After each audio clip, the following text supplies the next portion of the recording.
Bismillahirrahmanirrahim.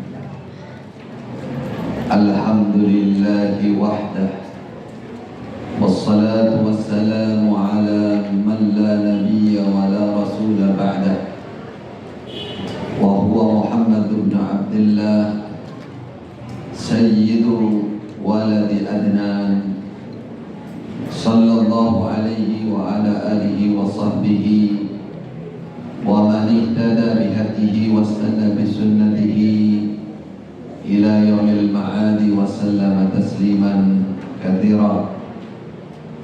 Amma ba'du.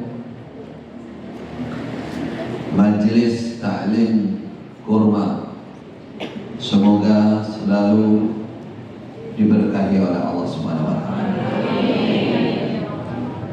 Ibu-ibu, saudariku kaum muslimat rahimakunallah, semoga Allah menyayangi kita semua. Amin. Pagi ini insyaallah kita semua ikhlas ingin mencari mendapatkan ridha Allah Subhanahu wa taala, ingin tambah ilmunya, ingin bertambah imannya, ingin bertambah ketakwaannya. Inilah sifat orang iman sejati. Orang iman yang dipikir bagaimana hidup ini selalu menambah kebaikan. La yashba'al mu'min minal khair, kata Rasulullah. Yang namanya orang iman itu tidak pernah kenyang dengan kebaikan. Ora warak, gak warak-warak soko kebagusan. Ora warak soko kebagusan. Itu orang iman. Kurang. Hatta yakuna muntahahul jannah, sehingga nanti ujungnya adalah surga. Amin ya rabbal alamin. Lebih dari itu, ibu-ibu sekalian yang dirahmati oleh Allah, manusia ini lemah fisik maupun akal pikirannya, tidak punya ketetapan yang pasti, sehingga sangat memerlukan peringatan, sangat memerlukan mau'izah, nasihat, masukan dari orang lain.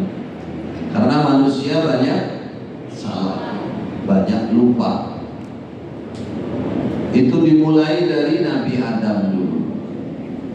Walaqad ahidna ila Adama fanasiya walam najid lahu azma, kata Allah. Saya menjanji Adam. Fanasiya, ternyata dia lupa. Padahal janjinya hanya satu. Jangan kamu dekati pohon ini, apalagi makan buahnya. Satu toh. Musuhnya juga satu, gak banyak. Musuhnya satu, iblis. Dan target iblis juga sudah dijelaskan oleh Allah. Iblis ini akan memperjuangkan kamu keluar dari surga. Kalau kamu makan buah kayu ini, kamu saya usir dari surga. Musuhmu iblis, targetnya iblis itu. Fanasia. Lalu Nabi Adam lupa dengan pesan dan janji dari Allah itu. Fanasia banuhu. Karena Adam punya sifat lupa itu, maka semua anak turunnya lupa. Jadi kalau ada orang banyak lupa, bilang saja pancene aku.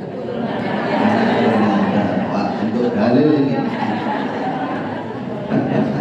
Tapi jangan dibuat alasan untuk bules, lali, bolak-balik lali kok bolak-balik.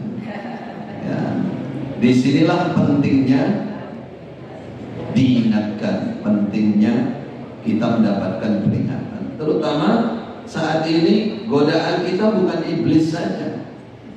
Nafsu kita semakin besar di akhir zaman. Pengaruhnya, pemicu nafsu itu sangat sangat banyak yang membuat kita banyak lupa. Maka disinilah pentingnya, sigapnya, manfaatnya, faedahnya majelis ilmu, majelis taklim, di antara majelis kurma ini. Maka hidupkan, syukuri, dan jangan lupa ikhlaskan niat.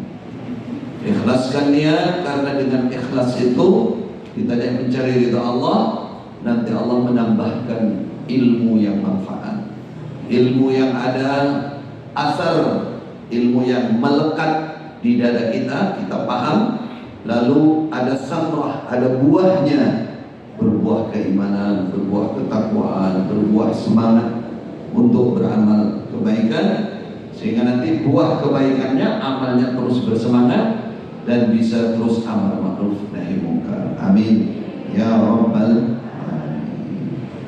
Alhamdulillah. Pagi ini judul kita apa? Ada tertulis? Kokohnya iman dengan mengenali Tuhan. Kalau ditanya mar rabbuk, siapa Tuhan? Allah. Kata yang di belakang, oh tua-tua teko imuno cacilik. Apakah mengenali Allah hanya sekedar namanya? Tidak. Yang dimaksud mengenali Allah dalam bahasa Arab itu ma'rifatullah, punya pengetahuan yang luas, yang banyak tentang Allah, kenal betul. Kita punya kenalan, pernah salaman pisan tok. Salaman, siapa namanya? Eling namanya, Aisyah. Ketika lama tanya, kayak aku tahu pedot sampai, tapi pisan tok. Sama Aisyah tok. Iya, aku Aisyah, tapi sekali saja. Dia kenal itu jenenge. Tapi ada yang kenal sampai apa? Alamatnya, rumahnya, siapa dia, hartanya, kerjanya, sak dapur yang ngerti. Dapur yang masak di nopo, semua apa? Namanya apa namanya? Teman, jadi teman dekat. Apa? Bestie. Bestie, best teman. Kurang lebihnya yang dimaksud kenalan dengan Allah, mengenal Allah seperti ini.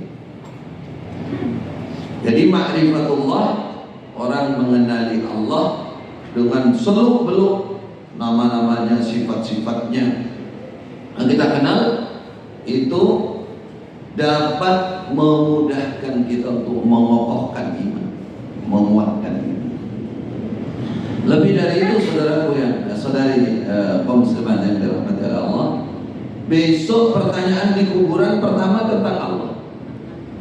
Gimana benar? Man rabbuka, terus man nabiyuka, terus wa man kitabuka, terus yang mana? Wa man dinuka, sebagian doanya. Siapa Rabb kamu? Siapa nabi kamu? Apa agamamu? Apa? Ada yang ditanya, apa majelis taklim kamu? Insya Allah nggak sampai ke sini. Tapi pahalanya ada yang dibahas nanti. Jadi pertanyaan pertama tentang Rasulullah SAW memberikan contoh mengenali Allah. Rasulullah kalau dituruni ayat, diwahyukan kepada beliau ayat tentang Allah, tentang mengenal Allah, itu tadabburnya lama, menghayatinya, didalami, dihafalkan itu lama. Pernah Rasulullah dituruni ayat Inna fi khalqis samawati wal ardi wa ikhtilafil laili wan nahar wal fulkil lati tajri fil bahri bima yanfa'un nas, dan seterusnya. Itu bercerita tentang sifat sangat berkuasanya Allah, sangat agungnya Allah, segalanya ada di tangan Allah. Beliau semalam mengulang-ulang ayat ini. Semuanya kejadian langit dan bumi yang segini besarnya, segini lebarnya, langit tanpa jagat, samawat waqtilafil laili, ada malam, ada siang. Kita nggak melihat siapa yang menggerakkan, Allah. Tadi malam masih malam, sekarang sudah masuk siang, pagi mendekati siang. Besok terus berganti, rutin. Ya. Siapa yang merutinkan waktu itu? Mungkin Aceh sedikit-sedikit aja. Sekarang subuh jam berapa?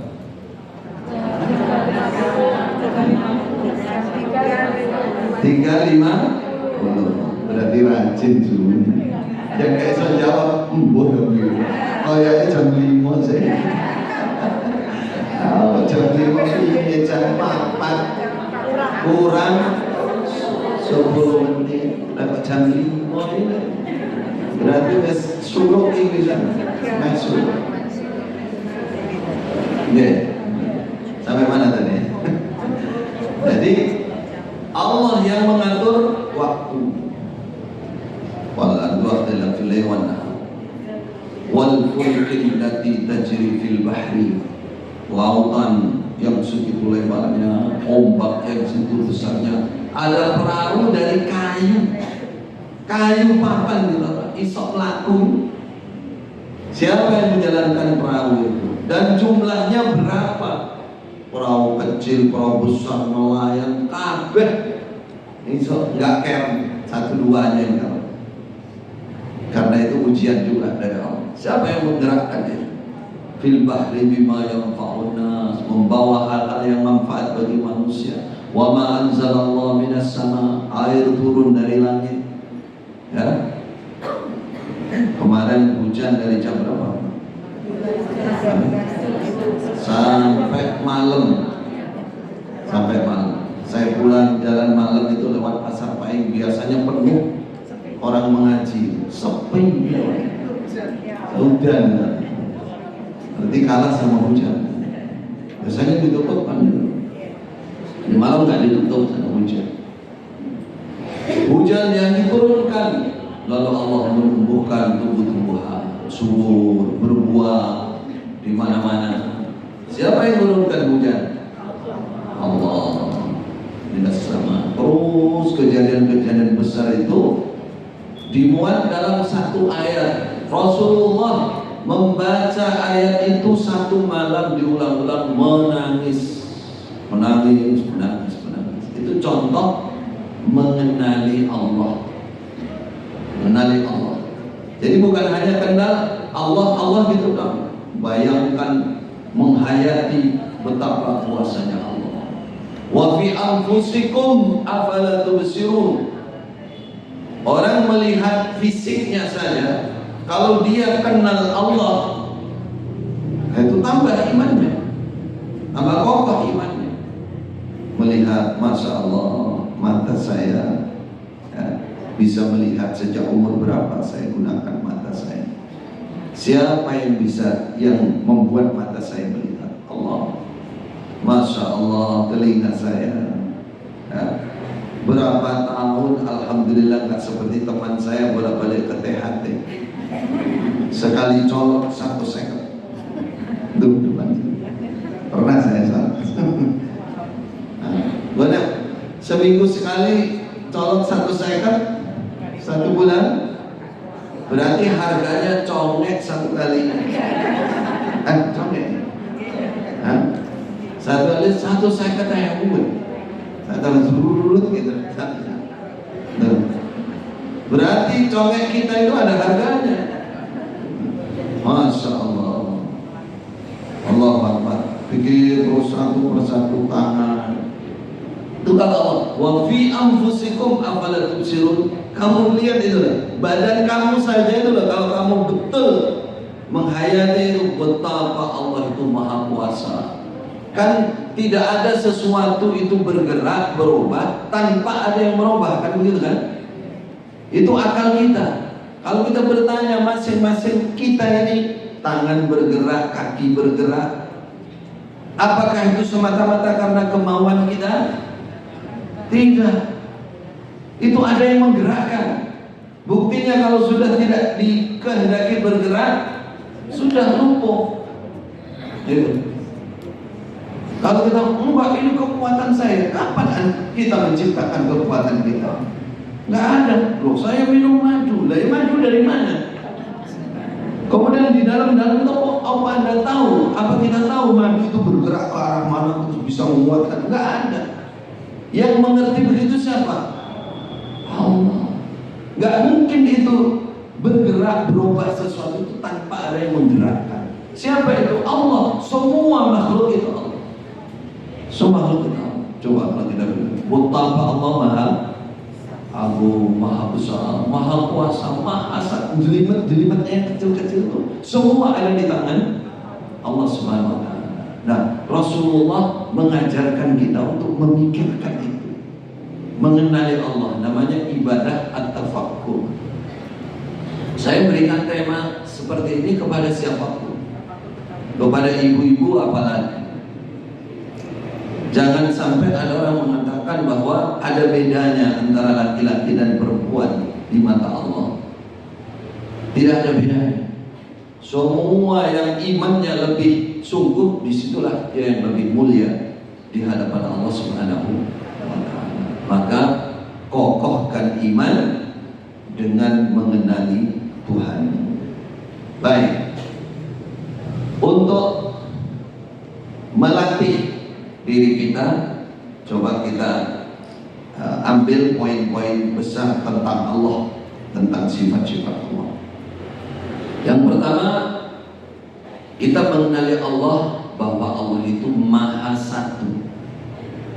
Tidak ada yang sama dengan Allah dari sisi apapun.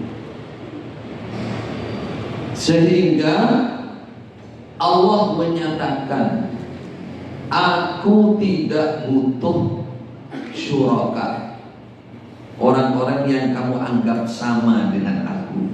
Aku nggak butuh. Aku tidak butuh. Siapa yang menganggap ada yang sama sejajar dengan aku, berarti dia telah melakukan kesyirikan besar. Jadi sifat Allah itu Allah maha satu. Qul huwallahu lam yalid wa lam yulad. Tidak beranak, tidak ada. Kalau dibilang anak berarti ada orang ada sejenis Allah. Ada yang didekatkan dengan Allah. Punya istri yang dijajarkan dengan Allah. Lam yalid wa lam yulad wa lam yakul lahu kufuwan ahad. Tidak ada yang menyamai Allah. Karena itulah ucapan la ilaha illallah itu konsekuensi dari pengakuan kita, keimanan kita bahwa Allah maha satu. Sehingga kita menyatakan la ilaha illallah, tidak ada Tuhan yang berhak disembah kecuali Allah. Karena Allah itu maha satu, tidak boleh penyembahan kita, ibadah kita, ini yang dimaksudkan mengokohkan iman. Setelah kita paham itu, kita tidak boleh mempersembahkan seluruh jenis ibadah kita kecuali hanya kepada Allah Subhanahu wa ta'ala. Dalam hadis qudsi Allah mengatakan, ana aghna syuraka'i 'ani syirki. Aku tidak butuh dengan persekutuan. Ya. Kalau yang lain semakin kadang-kadang semakin tinggi dia derajat, semakin dia butuh persekutuan. Coba lihat Bapak Presiden kita, siapa sekarang? Pak Prabowo. Kira-kira kalau beliau bergerak sendiri bisa enggak? Tidak bisa. Manusia makhluk semakin tinggi semakin perlu bantuan, semakin perlu syariat. Harus ada Menteri Purbaya. Nah, mulai kelihatan kan. Coba kalau tidak angkat yang seperti itu, ya wes utangnya tambah jual tambah utang yang terus. Dan insya Allah mudah-mudahan saya hanya ingin menggambarkan kalau manusia semakin tinggi dia semakin butuh orang. Bagi Allah tidak. Allah sudah kaya, Allah sudah maha kuasa sebelum Allah menciptakan makhluk. Sudah berkuasa Allah. Ya. Tidak butuh dengan siapapun Allah. Nah, karena itu konsekuensi ketika kita mengabdi beribadah kepada Allah tidak boleh dibagikan kepada yang lain, khusus untuk Allah Subhanahu wa taala. Kata Allah, aku ora butuh kesamaan. Oh coba pada aku karo liyane, aku paling tinggi. Makanya kata Allah, man amila amalan asyraka fihi ma'i ghairi taraktuhu wa syirkahu. Siapa yang beramal baik apa saja, ternyata dia bagi peruntukannya, niatnya untuk saya dan untuk yang lain, maka saya biarkan dia bersama yang lain itu. Saya tinggalkan dia. Saya nggak terima amal dia. Sholat, puasa, sedekah, yang diharapkan Allah saja. Namanya ikhlas, namanya tauhid. Itu bahasanya bertauhid kepada Allah dalam segala bentuk ibadah, ikhlas. Kalau dibarengkan yang lain, misalkan 50-50, 50-50, Allah nggak mau sudah ditolak Allah. Wah, kamu nggak mau untuk saya, pergi sana cari kepada orang yang kamu pameri. Bahkan tercampur sedikit saja, kata para ulama, itu sudah menodai keikhlasannya. Sudah menodai keikhlasannya, sudah berpotensi tidak diterima oleh Allah. Kecuali kalau Allah memaafkan campuran yang sedikit ini. Ingin dipuji, ingin didengarkan orang, ingin dalam amal kebaikan. Nah, apalagi memang sengaja diperuntukkan untuk orang lain. Kelihatannya jalan ke masjid mau sholat, tapi pikirannya ketemu si dia, ya, ketemu si dia, atau ketemu calon mertua dan ketok kalau mertua, wah calon mantu itu banyak rajin, pikirannya kuih, nggak ada pikiran lain. Ya katanya sholat di masjid, mojok ketok ngaji, padahal orang sholat ngaji, mojokan,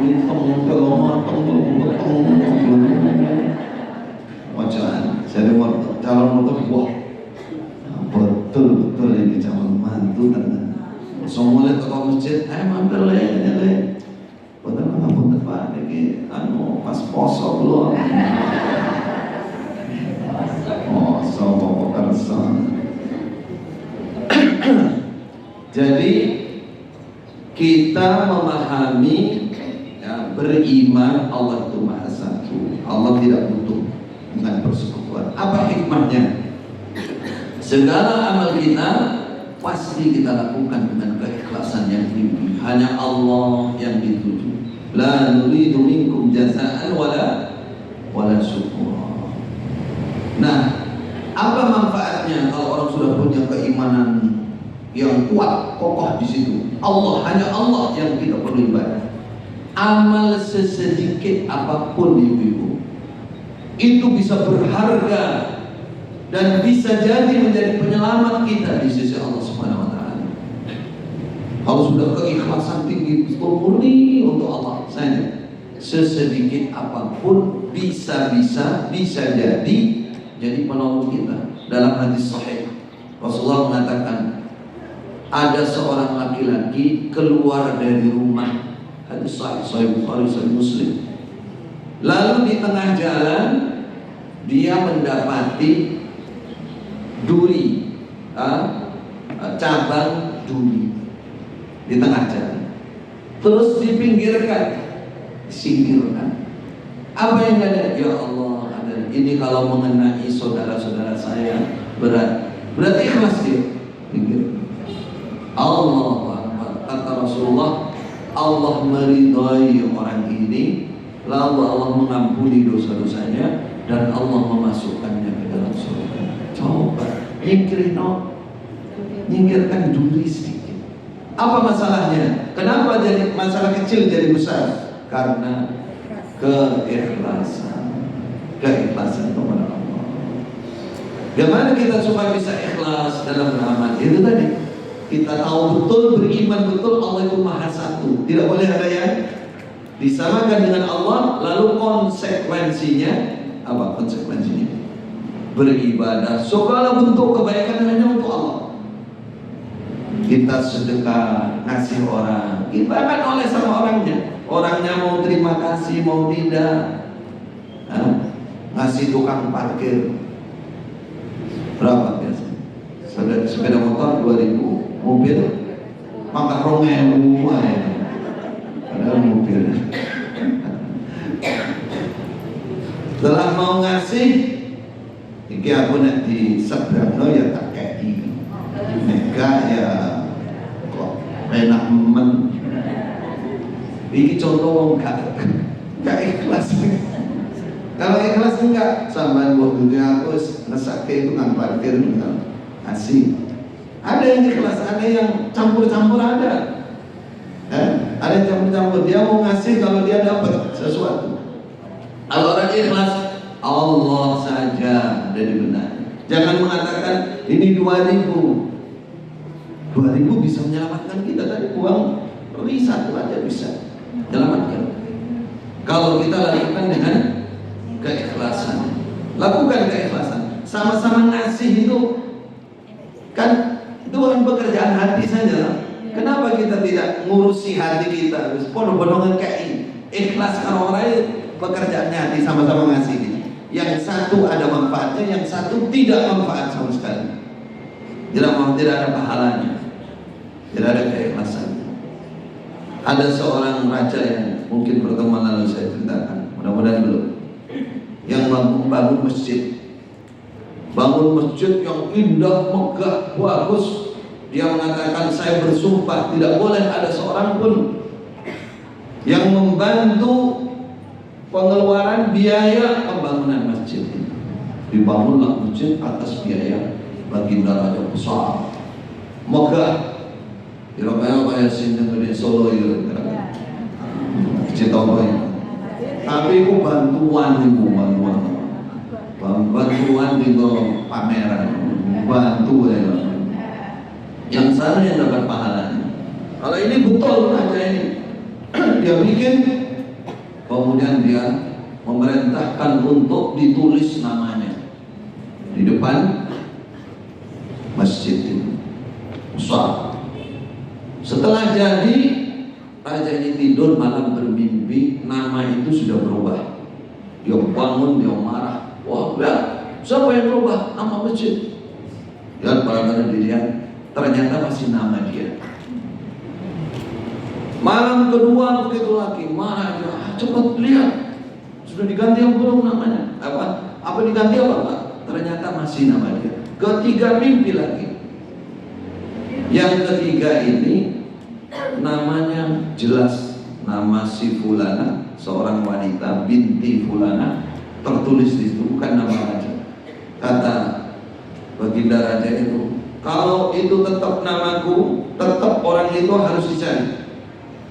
Ternyata setelah dilihat tetap nama dia. Cuman raja ini penasaran, kenapa mimpiku menyatakan itu namanya orang lain. Cari wanita itu.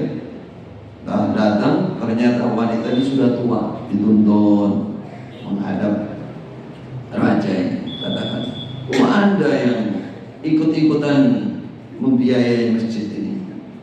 Katanya wanita tua, Masya Allah baginda, saya itu makan hari-hari aja nggak cukup. Saya orang miskin, bagaimana saya bisa mengeluarkan biaya untuk masjid? Dan terus kamu ngerjakan, kamu bantu apa di sini? Saya nggak bantu apa-apa. Coba ingat-ingat apa selama pembangunan masjid ini. lalu dia ingat-ingat, saya dulu pernah cuman gini tok begini. Saya lewat di depan masjid, kemudian kuda yang menarik pedati untuk ngangkat bata, batu bata dan lain-lain itu, kudanya terikat, kudanya mau minum air, karena ikat dia nggak nyampe ke timba air. Kemudian saya dekatkan timba itu sehingga kuda itu bisa minum. Itu yang saya kerjakan. Hanya itu, iya.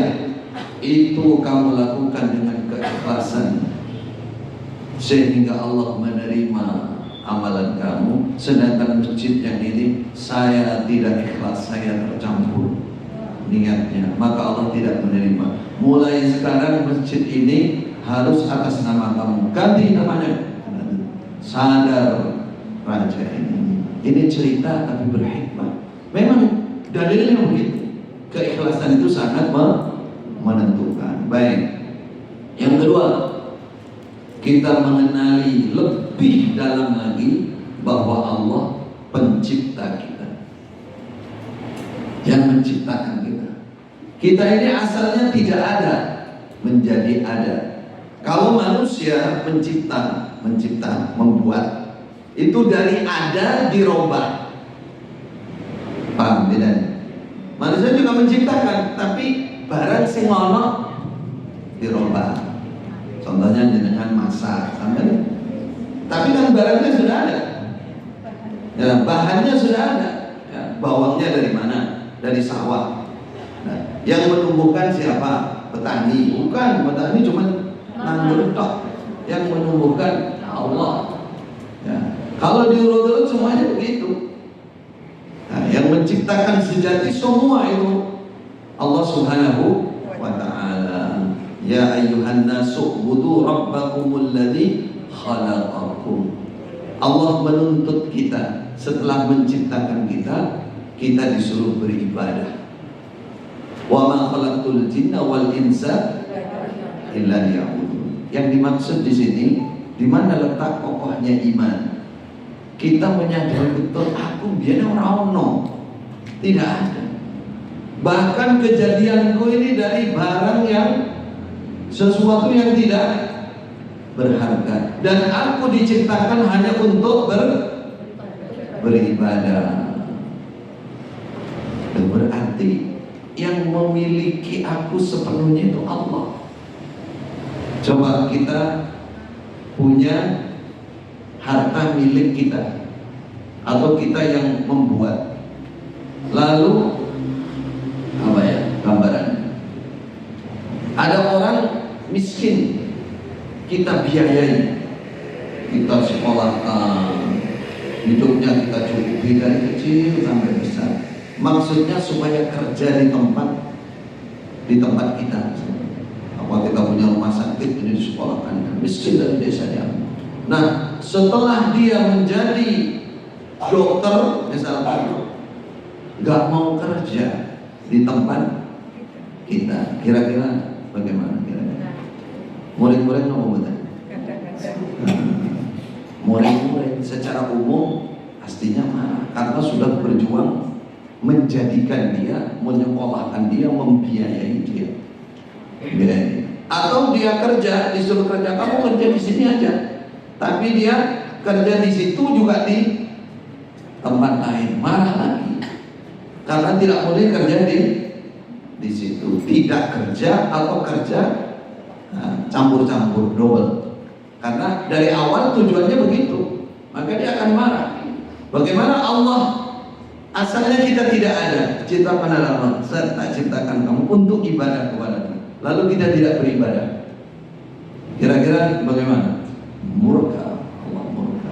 Artinya bahwa orang yang paham ini, dia akan sadar betul dan akan berusaha segala kesempatan waktu yang ada untuk beribadah kepada Allah, melakukan kebaikan-kebaikan. Kalau yang pertama tadi keikhlasan. Kalau sekarang tidak akan membuang-buang waktu tanpa kebaikan.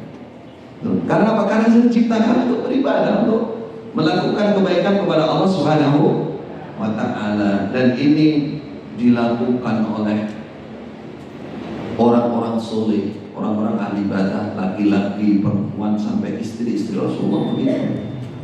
Zikir, ada yang senang bersedekah, usaha sedekah, terus cari kebaikan-kebaikan, tidak diam. Sampai putri Nabi itu juga begitu, Sayyidah Fatimah, sampai berani lapar gara-gara membantu orang. Ya, berani lapar gara-gara membantu orang lain. Jadi hidupnya itu niatnya untuk ibadah saja. Seandainya kita lebih dalam lagi mengenal Allah, mau nganggur tidak beribadah itu malu, takut pada Allah. Kayak malaikat, seperti malaikat. Malaikat itu mengerti Allah, dekat dengan Allah, makanya mereka tidak ada yang menentang Allah, maksiat kepada Allah sekejap mata pun kan. Kata Rasulullah, langit 7 itu susun ke atas itu penuh malaikat. Malaikat ada yang rukuk, ada yang sujud, ada yang berzikir, ada yang berdoa, ada yang bertasbih. Itu gak pernah leren malaikat, kecuali kalau sudah ada tugas. Kamu tugasnya ini baru diajar, gak pernah berhenti untuk beribadah. Besok di hadapan Allah, malaikat tidak ada balasannya, tidak ada yang mujazat, masih kalah sama kita. Kalau kita beramal, kita ada balasannya. Malaikat memang diciptakan hanya untuk beribadah saja, untuk menghamba, untuk melaksanakan perintah. Itu saking takutnya sama Allah besok hari kiamat, malaikat mengatakan begitu, ya Rabbana ma abadnaka haqqa ibadati. Wahai Allah, maafkan ya, sayangi hamba-hambamu. Ma abadnaka haqqa ibadati, kami belum beribadah mengabdi kepadamu ya Allah dengan sebenar-benarnya mengabdi kepadamu.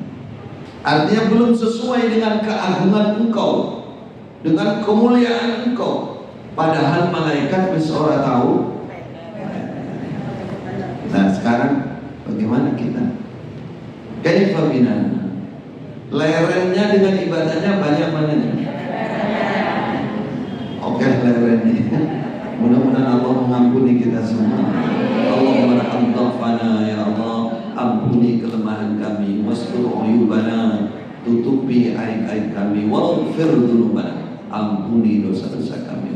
Hanya itu yang bisa kita berbuat, manusia lemah. Tapi yang mau kita ambil, kita sadar betul, percaya Allah pencipta kita, dari tidak ada menjadi ada, diadakan untuk beribadah. Nah, banyak di antara kita tidak paham ini sehingga melakukan pengkhianatan kepada Allah tidak terasa.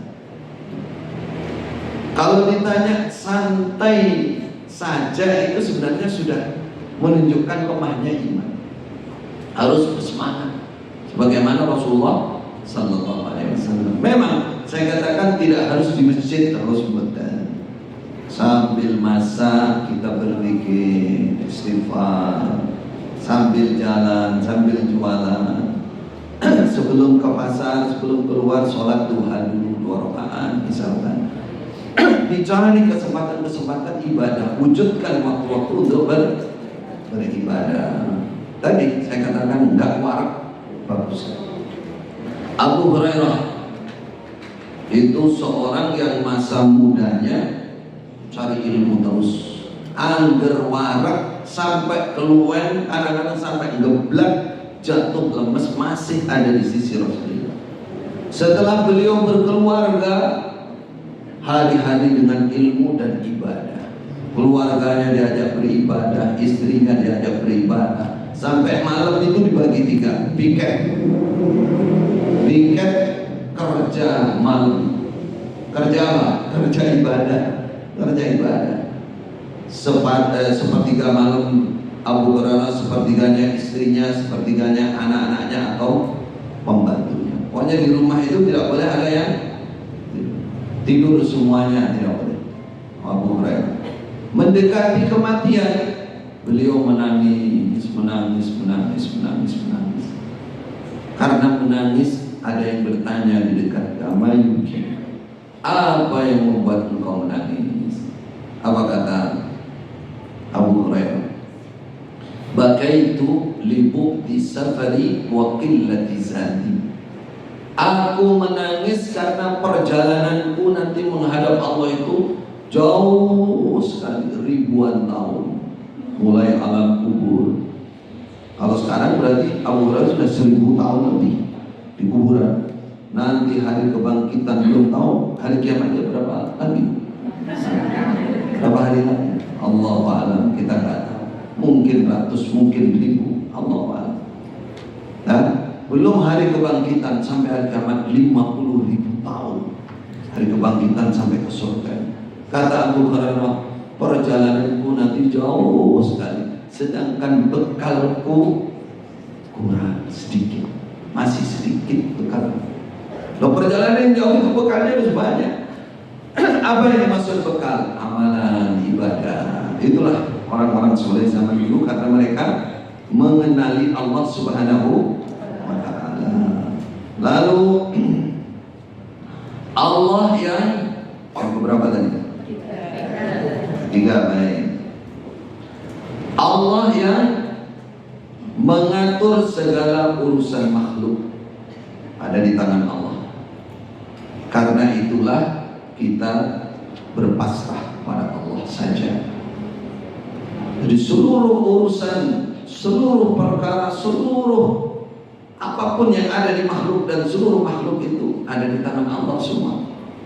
Nama ayatnya disebut yudabbirul amra minas sama'i ilal ardi. Dari langit yang paling tinggi sana sampai bumi itu, yang ngatur semua, yang menggerakkan semua itu Allah.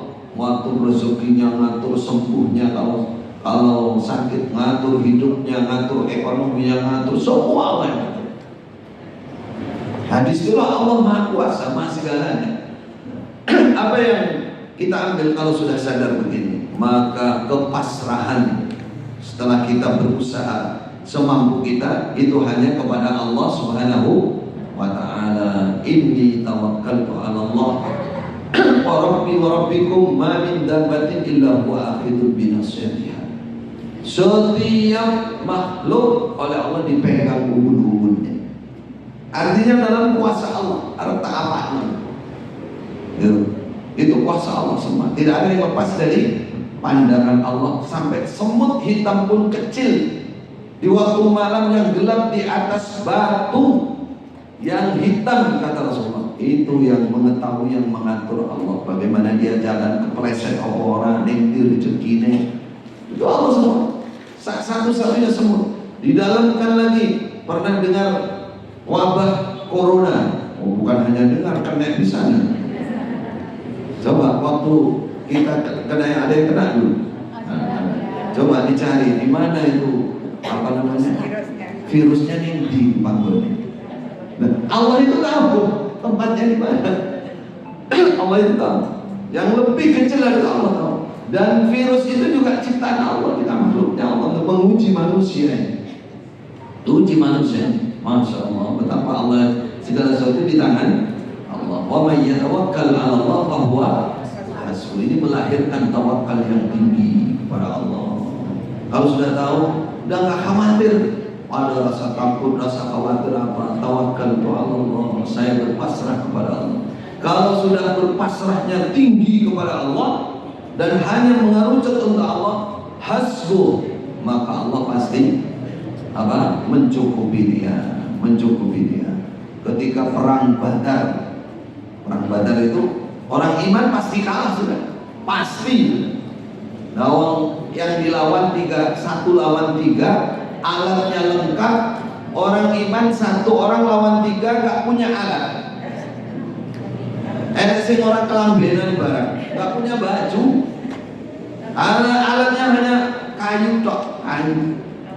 Nah, mau lawan itu, apa yang membuat Allah menurunkan pertolongan? Tawakal kepada Allah yang tinggi dari Rasulullah Sallallahu Alaihi Wasallam dan para sahabat. Allah menolong, menurunkan malaikat 5.000 malaikat, menang akhirnya. Yang kelima, Allah itu maha kaya. ya. Setelah bubar. Allah itu maha kaya. Kekayaan Allah itu tidak terbatas. Tangan kanan Allah selalu penuh. Dan Allah yang membagi rezeki-rezeki. Allah yang menciptakan dan Allah yang membagi rezeki. Apa kalau sudah begini?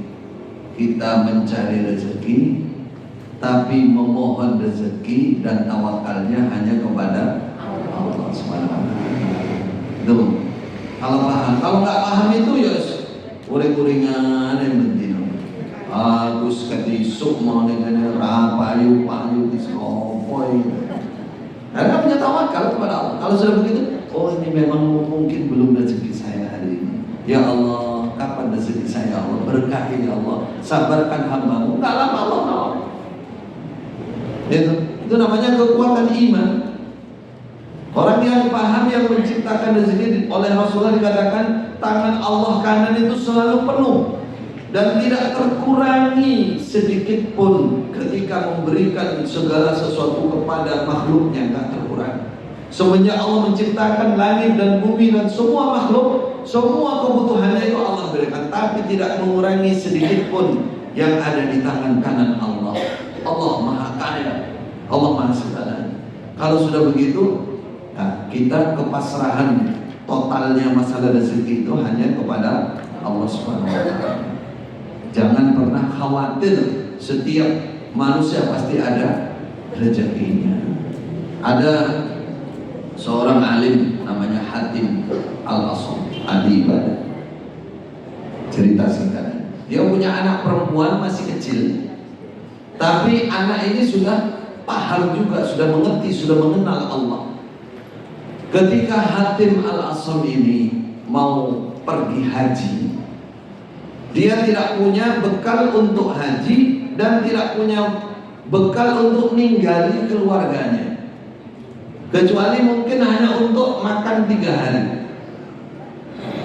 Karena Hatim ingin sekali haji zaman dulu, ya di daerah Syam sana ke Mekah bisa jalan kaki, bisa naik kendaraan. Ya, kendaraannya ada dia. Saya pokoknya sangat rindu dengan Ka'bah, tidak bisa. Keluarganya kumpul, semua nggak setuju. Bagaimana kalau bapak pergi, kita makan apa? Gitu.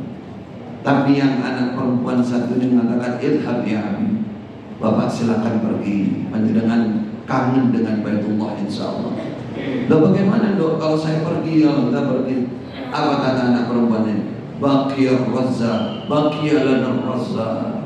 Yang ada di sini adalah yang maha ngasih rezeki. Udah tenang aja. Berangkatlah bapaknya. Berangkat bersama rombongan, ada ketua rombongannya. Kurang dari 3 hari, ketua rombongan sakit di perjalanan. Kalau sekarang kepala kloternya sakit. Sakit diobati, apa yang arah waras-waras. Dalam perjalanan. Akhirnya mereka bilang, "Duh, di sini ada Hatim itu yang ahli doa itu. Buat diruqyah kayak apa?" Panggillah Hatim. Ternyata didoakan oleh Hatim sembuh.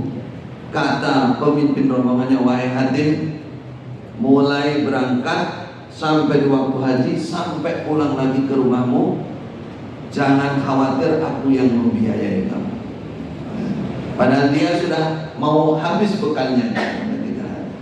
Apa kata Hatim? "Ya Rabbi, ya Allah, telah kau tunjukkan kepadaku kekuasaan. Qad araitana qudrat, fa'arina qudrataka ala iyali." Ya Allah, tunjukkan kekuasaanmu kepada keluargaku. Di rumah ternyata kebetulan ceritanya itu anak pejabat lewat. Ada pejabat. Kalau pejabat zaman dulu itu kemana-mana bawa uang untuk dibagi-bagi. Bukan kemana-mana ngeruhi duitnya rakyat, bukan. Bagi-bagi. Kebetulan lewat di rumahnya Hatim pejabat ini, dan dia merasakan haus sekali. Berbekalan katakan, "Itu rumahnya siapa?" "Wah, itu rumahnya orang soleh, namanya Hatim." Kata Ya Allah, kebetulan aku tak mintakan air dari sana. Pengen berkahnya rumahnya orang soleh, airnya orang keluarga orang soleh. Kasih dia minum, merasakan seger yang luar biasa. Kata dia, demi Allah baru hari ini aku minum air sesegar ini. Akhirnya seperti biasa, yang keluarkan kantong emas diserahkan ke rumahnya Hatim Al-Asam. Karena pemimpinnya begitu, ya anak buahnya begitu. Itu pemimpin Islam itu begitu. Bukan anak buahnya nyolongan, delik-delik, atau juragannya korupsi, anak buahnya dikorbankan di penjara. Ada gitu. Di akhir zaman banyak. Ini anak buahnya ikut sedekah. Akhirnya banyak uang di rumahnya Hatim. Ibunya sama anak-anaknya yang asalnya tadi tidak setuju ngumpul. Anak perempuannya juga yang tadi yang setuju itu ngumpul. Katakan mereka senang, alhamdulillah, rezeki dari Allah Subhanahu wa ta'ala. Apa yang terjadi pada saat mereka senang semua? Anak perempuan ini justru menangis. Yang tadi menangis. Kata ibunya, "Ampun kok nangis kamu. Saya ingat Allah Subhanahu wa ta'ala. Ini manusia saja lewat mengerti tentang keadaan kita sudah ngasih sekian banyaknya. Memperhatikan kita, bagaimana Allah Tuhan yang lebih menyayangi kita daripada segalanya. Aku berharap yang ada di akhirat saja." Allah Akbar. Ini contoh bagaimana Allah, orang-orang yang mengenali Allah tidak ditinggalkan oleh Allah Subhanahu wa ta'ala. Allah sangat menyayangi hamba-hambanya. Ini yang perlu dikenal lagi. Kita banyak yang belum kenal, belum mendalami lagi. Allah sangat menyayangi hamba-hambanya lebih dari sayangnya seorang ibu kepada anaknya. Nah, kalau sudah begitu, kita butuh disayang oleh Allah. Kok nggak pernah malam sujud nangis doa sama Allah. Jadi istirham, bahasa Arabnya istirham, jaluk diulasi, minta disayang oleh Allah Subhanahu wa ta'ala. Kalau ada seorang anak kecil jatuh luka kakinya, dia panggil mama, mama, mama, karena dia tahu mamanya akan menyayangi dia. Kan begitu. Pernahkah kita luka, kita dapat musibah, kita dapat apa berat terus ya Allah, ya Allah, pernah begitu? Kalau pernah, alhamdulillah, berarti dia tahu betul, ngerti betul bahwa Allah lebih sayang kepada hambanya daripada seorang ibu kepada anaknya. Itu pernyataan Rasulullah mengatakan. Rasulullah menyatakan seperti itu. Allah lebih sayang daripada seorang ibu. Sampai ulama zaman dulu mengatakan, seandainya besok di sisi Allah hari kiamat, besok di sisi Allah hari kiamat, aku disuruh memilih yang menghisab, menghitung amalanku itu Allah apa dua orang tuaku. Kata orang alim ini, kalau nanti umpama betul aku disuruh milih, aku tetap memilih Allah Subhanahu wa ta'ala. Kenapa? Karena Allah lebih sayang kepada hambanya daripada orang tuanya. Allahu Akbar. Kadang kita ini belum merasakan hal itu karena keimanan dalam masalah ini belum. Kita harus kokohkan keyakinan dalam masalah ini, ya Allah. Habis itu wujudkan dalam perbuatan. Apa perbuatannya? Ya, setiap saat seakan menghamba, mengadu, minta disayang oleh Allah. Allahumma arhamna, Allahumma arhamna, Allahumma arhamna, irhamni ya Rahman. Begitu. Sayangi hambamu ya Allah, lindungi, sayangi. Biasakan begitu. Mengadu sebagaimana para nabi, para rasul, orang-orang soleh zaman dulu begitu. Irhamni, sayangi ya Allah hambamu. Kadang-kadang kalau kita jauh justru kebalik. Kalau lama dicoba berat itu, serasa Allah itu tidak sayang. Ada seorang wanita punya anak 3, janda, miskin, datang kepada Nabi Daud. Tidak ada yang pernah dengar. Sampai kepada Nabi Daud, wahai Nabi Daud, Allah itu sayang apa zalim kepada hambanya? Ngani ngoyon apa sayang? Apa menyayangi? Kata Nabi Daud, ya jelas sayang pada hambanya. Saya belum punya buktinya. Lah kenapa? Saya hampir 1 bulan nyongket ini buat sarung untuk dijual, hasilnya untuk makan saya dan anak saya. Ketika saya sudah selesai bikin kain sarung itu, saya bawa ke pasar untuk dijual. Nah di tengah jalan ada burung elang besar menyambar kain itu, kemudian dibawa pergi. Mana sayangnya Allah? Saya belum merasakan itu. Kata Nabi Daud, tidak bisa. Allah pasti maha sayang. Tidak mungkin Allah menganiaya siapapun. Tidak lama ada 10 orang datang, saudagar yang dia berlayar dari negeri seberang. Datang itu kepada Nabi Daud, wahai Nabi Daud, kami ingin menyerahkan sedekah sebagai nadar kami. Kenapa kok nadar? Ada apa nadar? Kami di lautan, perahu kami kena ombak besar sehingga banyak yang lubang pecah-pecah. Hampir kami tenggelam. Kami gunakan alat ini untuk nutup semua sudah habis. Tinggal 1 lubang, gak ada yang kami gunakan untuk nutup itu. Lalu ada burung elang terbang di atas kami menjatuhkan kain. Maka kain itu kami gunakan sehingga kami selamat. Karena kami selamat, kami nadar kalau sampai di lautan di daratan sana kami akan sedekah 100 dinar masing-masing orang. Akhirnya mereka nyerahkan 1000 dinar. Yang kata Nabi Daud, betul enggak? Kepada wanita, betul enggak Allah itu maha sayang? Iki gunamu 1000 dinar. Allah Akbar, 1000 dinar itu berarti 4.000 gram, petang miliar ya. Ada kan? Ini buktinya Allah nggak meninggalkan kamu. Allah Maha Tahu. Allahu Akbar. Jadi saudaraku yang saudari yang dirahmati Allah, ibu-ibu sekalian, belajar menghayati beriman Allah itu Maha Penyayang. Berarti kalau ada apa-apa yang mengadu pertama kepada siapa? Suami. Tapi sebelumnya malamnya sudah mengadu kepada Allah. Sahabat bujone ya, Gusti Allah dulu. Ya, Gusti Allah dulu itu didudukan seperti Nabi Ibrahim. Itu orang yang percaya betul bahwa dia beriman kepada Allah. Berikutnya penutup mungkin kalau waktunya sudah habis. Allah Maha mengabulkan doa. Ini semua doa dikabulkan oleh Allah. Apa asarnya? Buah dari keyakinan ini sifat Allah. Allah tidak. Allah malu kalau sampai mengembalikan tangan hambanya yang menghadap ini dengan sifat, dengan bahasa malu. Allah mengabulkan doa-doa.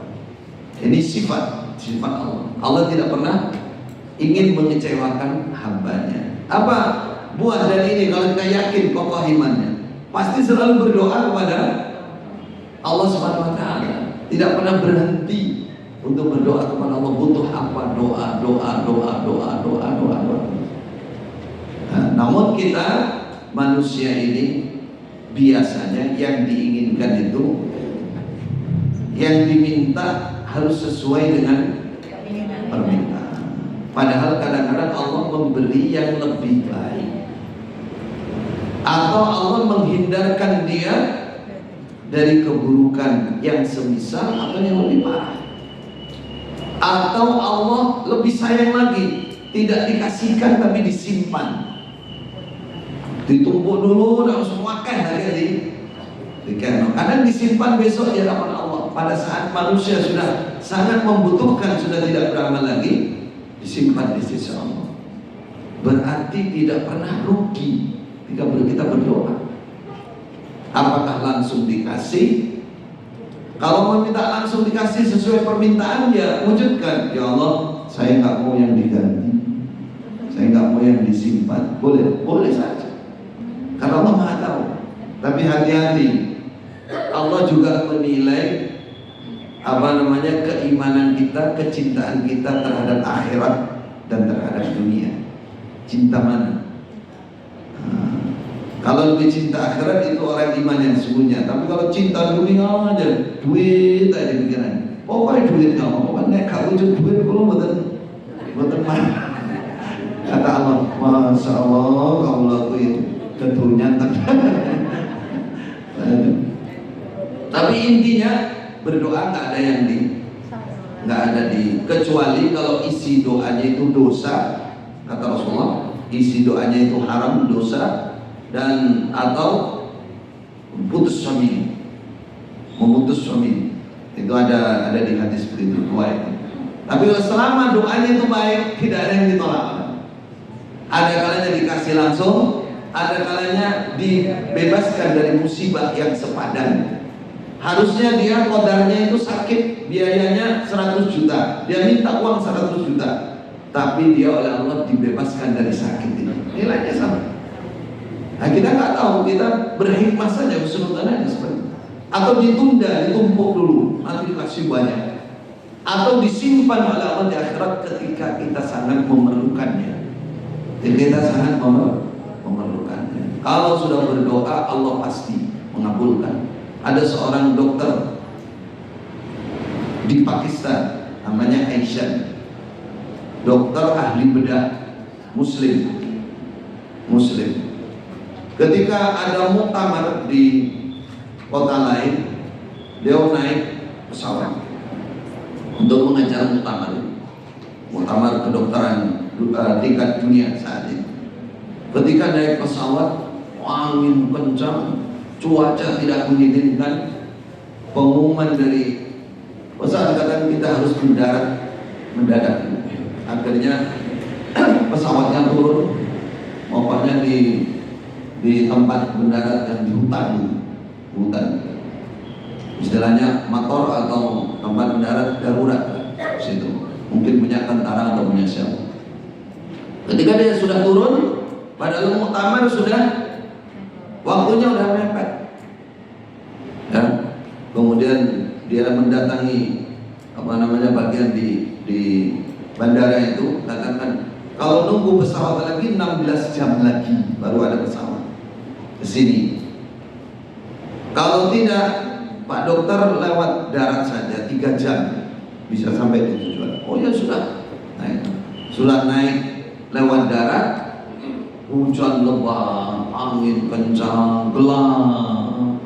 Sudah 3 jam gak tekan gon, gak sampai di tempat. Malah kemana-mana, kata Pak Dokter, wah kesasar sebenarnya awalnya juga kesasar. Di situ ada rumah kecil, rumah gubuk kecil. Kemudian karena hujan lebat, terus mampir di rumah itu. Di situ ketemu ada seorang nenek dan anak kecil yang lumpuh sakit. Situ lumpuh di situ. Kemudian dia dikasih minum. Kata Pak Dokter, dia gerakan nenek ini dikir, terus sholat, doa. Di sebelahnya ada anak kecil, ditanya, "Nek, ini siapa ini?" "Oh, ini cucu saya, bapak ibunya sudah nggak ada, sudah lama. Saya yang ngerawat. Ini kenapa?" "Ini lumpuh, ini sakit ini." "Lah apa? Sudah diobatkan?" "Oh, sudah, bawa kemana-mana dokter. Tapi kata orang-orang ini nggak ada yang memungkinkan bisa mengerti seluk-beluk penyakitnya ini kecuali dokter Aisyah." Dokter Aisyah kata nenek itu, "Saya sudah berdoa udah lama kepada Allah, tapi kalau saya pergi ke sana sendiri nggak mungkin, saya miskin, nggak punya apa-apa." Jadi nenek doanya begitu. "Iya, saya ingin sekali ketemu dokter." Aisyahnya menangis, "Ya Allah, aku tidak, Allah mengutus angin, mengutus hujan, pesawat sampai turun gara-gara doanya nenek yang di gubuk kecil." Ketika Allah mengabulkan, semua bergerak sampai dokter. Karena terharunya menangis, akhirnya diboyong saat nenek-neneknya ke kota. Dokter ini dia mengerti betapa agungnya Allah Subhanahu wa Ta'ala. Diobati, ya dirawat, ya dijaga, dan diteruskan ya. Itu kisahnya. Allah Maha menerima doa siapapun. Itu kesabaran.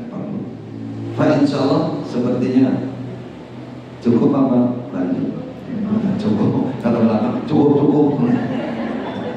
Iya, perasaan saya sudah cukup. Ya, mudah-mudahan intinya yang ingin saya sampaikan di sini, mari belajar mengenal Allah tidak hanya namanya. Dan jangan bukan hanya di majelis ini, dengan baca, dengarkan, lebih dekatlah dengan Allah Subhanahu wa Ta'ala. Kita di manusia lemah, jangan mengatakan saya nggak pantas, bukan. Semua pantas. Siapa yang lebih dekat kepada Allah, dia yang paling mulia di hadapan Allah. Bukankah kita ingin keselamatan? Bukankah kita ingin kelonggaran hati, ketentraman hidup, kelancaran sampai besok di alam kubur, sampai besok di hadapan Allah? Maka tidak ada jalan lain kecuali kita mendekat kepada Allah dengan cara mengenali sifat-sifat Allah. Hada wallahu a'lam wa sallallahu alaihi Muhammadin wa ala alihi wa sahbihi ajma'in. Barakallahu fikum.